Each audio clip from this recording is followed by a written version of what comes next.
এদিকে নির্বাচনের পর বড় চমক, শপথ গ্রহণে দেশে আসছেন মোদী। শেখ হাসিনাকে ফেরাতে কি এবার তাহলে কথা বলতে আসবেন মোদী তারেক জিয়ার সাথে? কেননা ইতিমধ্যেই আওয়ামী লীগের অনেক অফিস কার্যালয় খুলে দেওয়া হয়েছে। তাহলে কি এবার দেশে ফিরছেন? তারেক রহমানের শপথে আসছেন মোদী।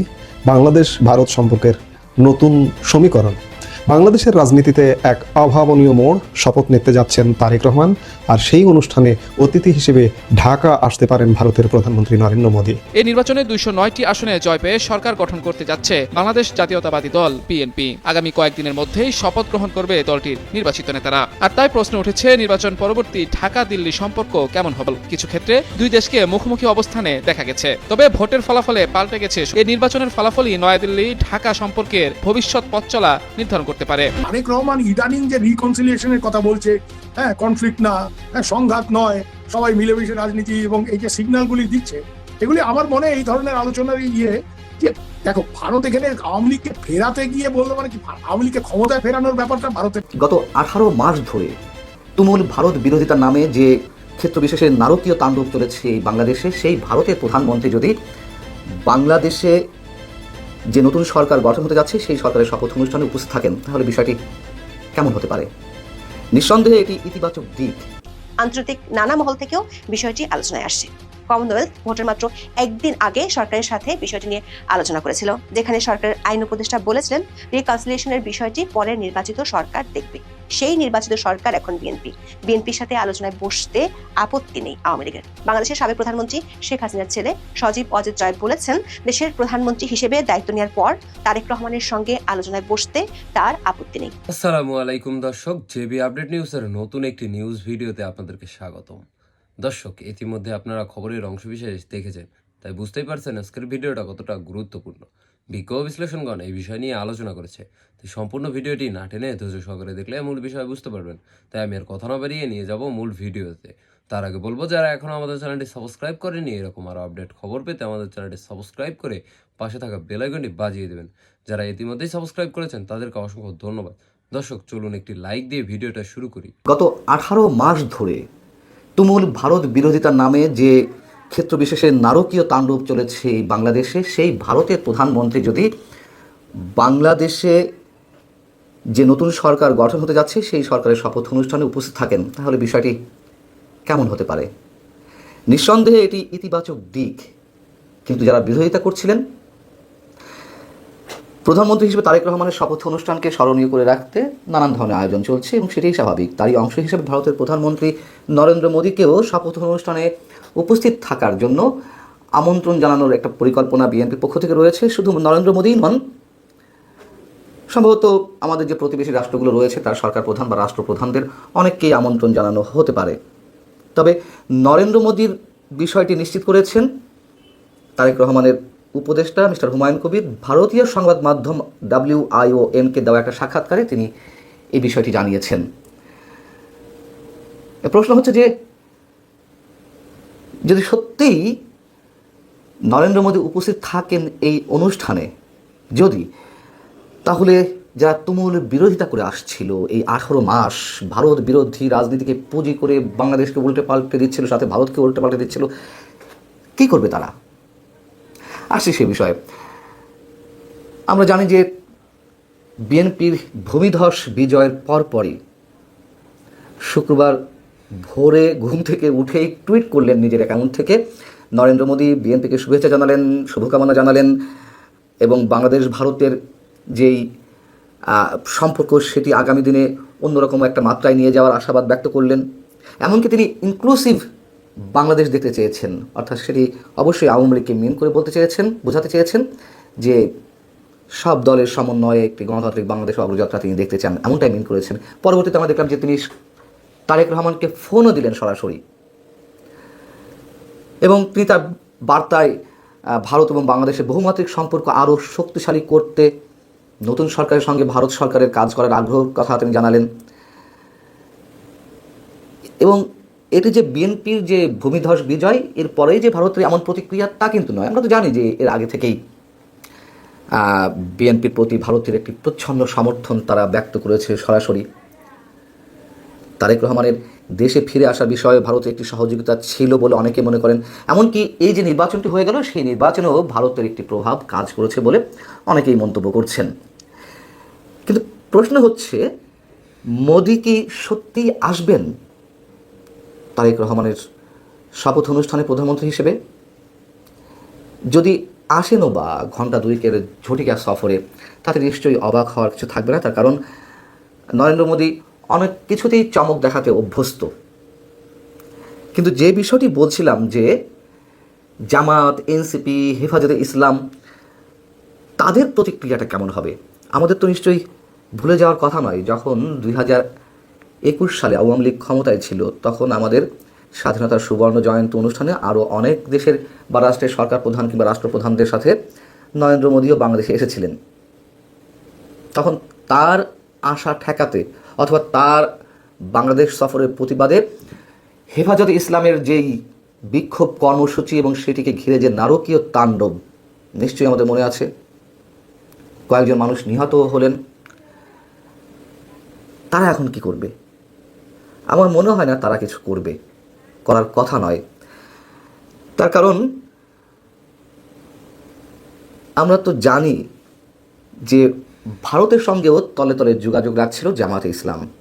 জামাতের আমির মিস্টার শফিকুর রহমান সাহেবের সঙ্গে ভারতের কূটনীতিক অথবা গোয়েন্দা সংস্থার সদস্যরা গোপন বৈঠক করেছেন, এমন খবর রয়টার্সে উঠে এলো এবং রয়টার্সের প্রশ্নের ভিত্তিতে জামাতের আমির স্বীকার করতে বাধ্য হলেন, সেটি গোপন রাখা হয়েছিল।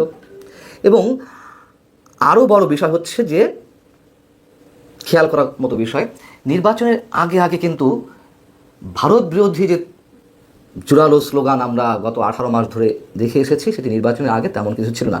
এবং এ কথা সত্য, আমি নিশ্চিত, সেটি হেফাজতে ইসলাম হোক, জামায়াতে ইসলাম হোক অথবা এনসিপি হোক, তাদের কাউকে যদি ভারত নিশ্চয়তা দেয় যে আমরা তোমাদের ক্ষমতায় এনে দিচ্ছি, আমি বিতর্কের জায়গা থেকে বলছি, যদি এই ধরনের কোনো নিশ্চয়তা দেয়, দেখবেন তসবিহ হাতে অনেকে নরেন্দ্র মোদীর কিংবা ভারতের বন্দনা শুরু করে দিয়েছে। যদিও এটি আমাদের জন্য লজ্জার, কিন্তু আমরা তো দেখে আসছি। এখন বিএনপি নরেন্দ্র মোদীকে আমন্ত্রণ জানানোর পরিকল্পনা করেছে বা আমন্ত্রণ জানাবে, সেটির সম্পর্কে আমি নিশ্চয়ই এ ধরনের মন্তব্য করছিলাম। বিএনপির পক্ষ থেকে যে বার্তাটি দেওয়ার চেষ্টা করা হচ্ছে, শুধু শপথ অনুষ্ঠানকে স্মরণীয় করে রাখার জন্যই যে প্রতিবেশী রাষ্ট্রগুলোর সরকার প্রধান বা রাষ্ট্রপ্রধান বা বিশেষ করে নরেন্দ্র মোদীকে আমন্ত্রণ জানানোর পরিকল্পনা করা হচ্ছে, সেখানে অন্য উদ্দেশ্য রয়েছে যে আঞ্চলিক রাষ্ট্রগুলোর সাথে বা প্রতিবেশী রাষ্ট্রগুলোর সাথে যে আঞ্চলিক স্থিতিশীলতা বজায় রাখার একটা চেষ্টা, সেই বার্তাটিও বিএনপির পক্ষ থেকে দেওয়ার একটি লক্ষ্য রয়েছে। WION এর প্রতিবেদনে যেটি বলা হচ্ছে তা হচ্ছে এরকম যে, নির্বাচনে বিএনপির বড় জয়ের পর এই উদ্যোগকে দুই দেশের মধ্যে চলমান উত্তেজনা কমানোর সম্ভাব্য পদক্ষেপ হিসেবে দেখা হচ্ছে। বিএনপি জাতীয় নির্বাচনের আগে থেকেই ভারতের সঙ্গে সম্পর্ক করার একটা চেষ্টা করছিল, এটাও সত্য কথা, আমরা জানি। কিন্তু এই হেফাজতে ইসলাম, জামাতে ইসলাম বা এনসিপির যে রাজনৈতিক পুঁজি, তুমুল ভারত বিরোধিতা, সেখান থেকে আসলে বিএনপি প্রকাশ্যে এমন কিছু মন্তব্য করেনি যার মাধ্যমে মানে কেউ এই ধরনের জিগির তুলতে পারে যে বিএনপিও ভারতের পূজা করছে কিংবা ভারতের দাসত্ব করছে। আসলে পূজা করা বা দাসত্ব করার কিছু এখানে তো নেই। আমাদেরকে প্রতিবেশী রাষ্ট্রগুলোর সঙ্গে সম্পর্ক রাখতে হবে এবং ভারত নিঃসন্দেহে বৃহৎ প্রতিবেশী রাষ্ট্র, শক্তিধর প্রতিবেশী রাষ্ট্র, তার সঙ্গে তো সম্পর্ক আমাদের রাখতে হবে এবং ভারতকেও নিঃসন্দেহে আমাদের সঙ্গে ভালো সম্পর্ক রাখতে হবে অকৃত্রিম বন্ধু হিসেবে। তো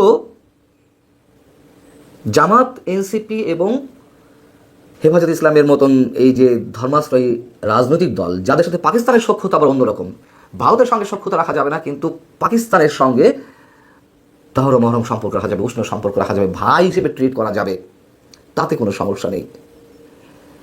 তো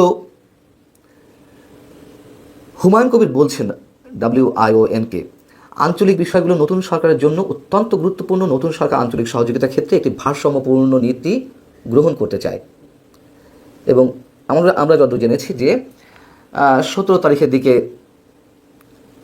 নতুন নির্বাচিত সংসদ সদস্যদের শপথ অনুষ্ঠান হতে পারে বা তারও আগে হতে পারে এবং তার পরপরই নিঃসন্দেহে সরকার গঠন হবে। তারেক রহমান প্রধানমন্ত্রী হিসেবে শপথ গ্রহণ করবেন।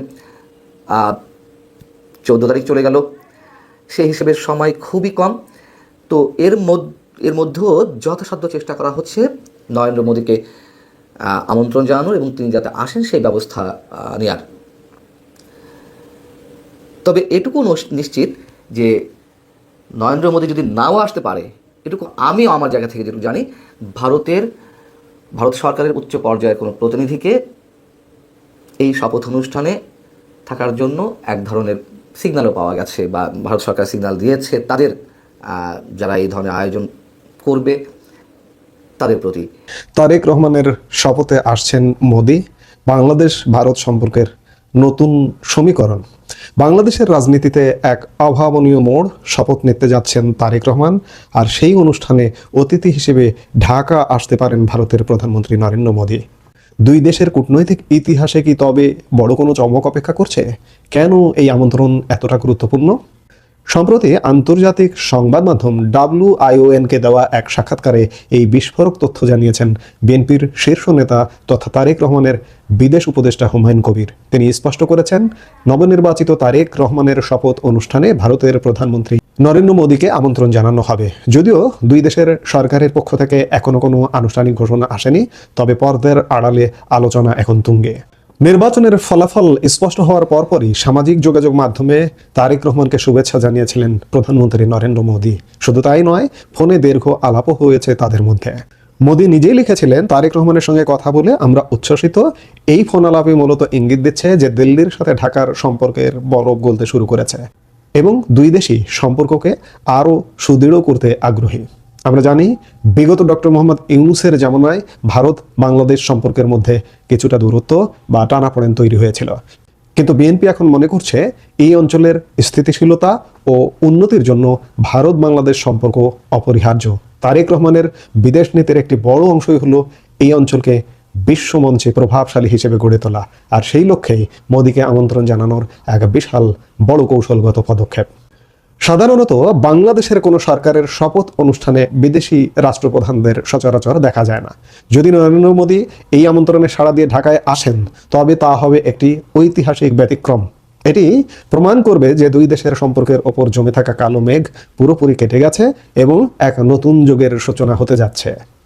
ভারত ও বাংলাদেশের এই নতুন বন্ধুত্ব কি দক্ষিণ এশিয়ার রাজনীতিতে বড় কোনো পরিবর্তন আনবে? আপনি কি মনে করেন নরেন্দ্র মোদী এই শপথ অনুষ্ঠানে যোগ দেবেন?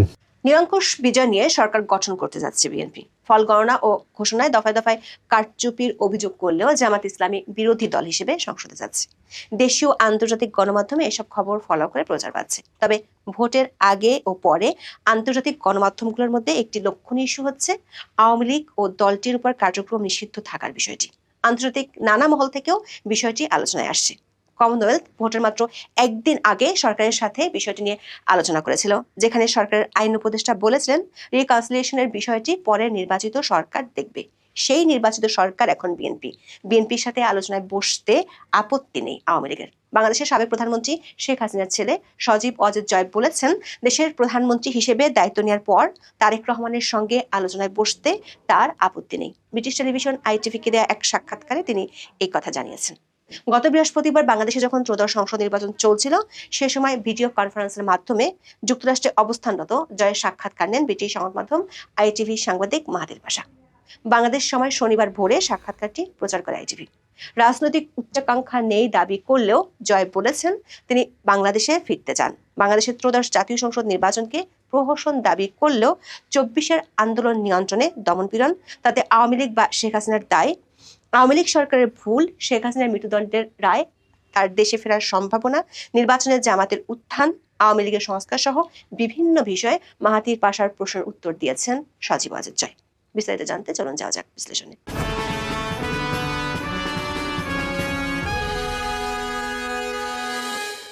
বাংলাদেশের ত্রয়োদশ জাতীয় সংসদ নির্বাচনকে সজীব ওয়াজেদ জয় দেখছেন প্রহসন হিসেবে।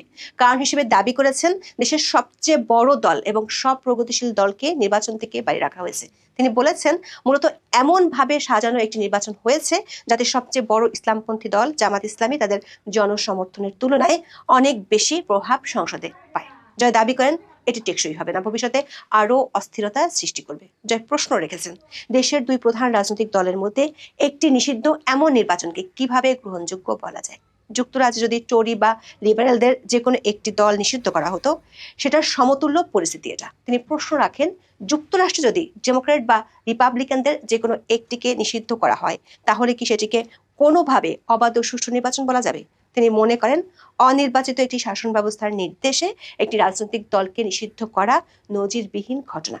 আওয়ামী লীগের শাসনামলে যে জামাত ইসলামীকে নিষিদ্ধ করা হয়েছিল সে কথা মনে করিয়ে দিয়ে মাহাথির পাশা তখন প্রশ্ন করেন বিষয়টি কিভাবে নজিরবিহীন হয়।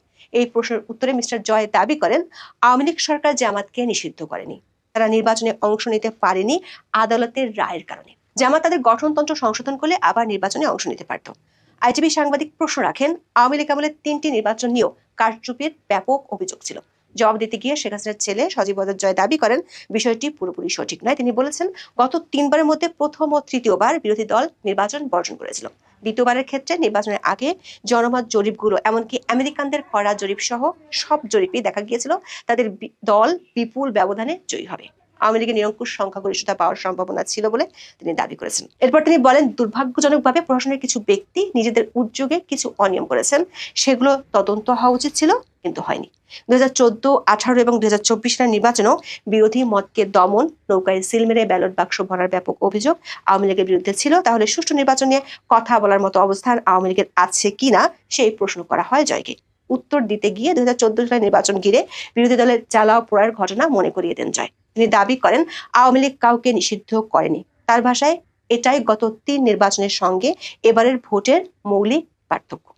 প্রিয় দর্শক, আশা করি সম্পূর্ণ ভিডিওটি ধৈর্য সহকারে দেখেছেন এবং মূল বিষয় বুঝতে পেরেছেন। এই ভিডিওটি নিয়ে আপনার মূল্যবান মতামত কি তা কমেন্ট বক্সে জানিয়ে যাবেন। আজ এখানে বিদায় নিচ্ছি, দেখা হবে নতুন কোনো ভিডিওতে নতুন কোনো টপিক নিয়ে। ততক্ষণ সুস্থ থাকুন, সুরক্ষিত থাকুন। আল্লাহ হাফেজ।